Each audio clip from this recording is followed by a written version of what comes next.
यह कहानी है 18वीं शताब्दी की, जब भारत में मराठों का साम्राज्य अपने शिखर पर था और मुगल साम्राज्य अपने अस्तित्व की लड़ाई लड़ रहा था।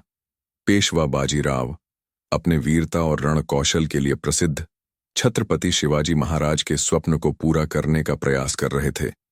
हिंदवी स्वराज्य। साल 1828 की बात है। मुगल सेनापति निजाम उल मुल्क ने मराठा साम्राज्य की बढ़ती ताकत को रोकने के लिए एक विशाल सेना तैयार की। उनकी योजना थी कि मराठा क्षेत्र में घुसकर पुणे और आसपास के इलाके पर कब्जा किया जाए। ये खबर पेशवा बाजीराव तक पहुंची। बाजीराव ने अपने सरदारों के साथ युद्ध नीति पर विचार किया।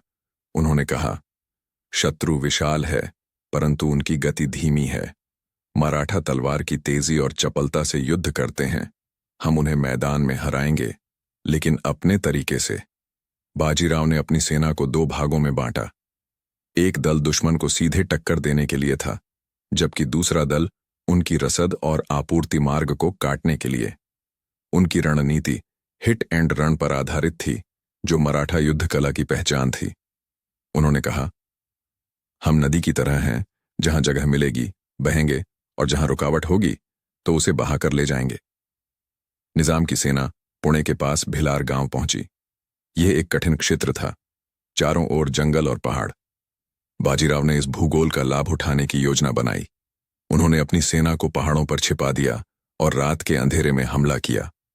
मराठा सैनिक पेड़ों और झाड़ियों से निकलकर बिजली की गति से दुश्मन पर टूट पड़े।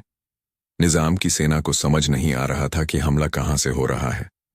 मराठों ने रात भर छोटे छोटे दल बनाकर हमला किया और भोर होते होते दुश्मन की पहली पंक्ति को तोड़ दिया। बाजीराव स्वयं घोड़े पर सवार होकर सबसे आगे लड़ रहे थे। अचानक निजाम की सेना के एक विशाल गजदल, हाथी सेना, ने मराठा पंक्तियों पर धावा बोल दिया। बाजीराव ने अपने सरदार तुकोजी और मल्हार राव होलकर को बुलाया और कहा, इन गजों को रोकने का एक ही उपाय है, उनके महावतों को मार गिराना। इसके बाद बाजीराव ने स्वयं अपने घोड़े छत्रपति पर सवार होकर गजदल की ओर रुख किया। उनकी तलवार बिजली की तरह चमक रही थी। उन्होंने कई महावतों को गिराया, जिससे हाथियों में भगदड़ मच गई। मराठा सैनिकों ने इस स्थिति का लाभ उठाकर दुश्मन की पंक्ति को तोड़ दिया। भिलार की लड़ाई में मुगल सेना बिखर चुकी थी, लेकिन निजाम स्वयं अभी भी मैदान में था। बाजीराव ने इसे देखकर कहा, आज शत्रु को पूरी तरह परास्त करना ही धर्म है।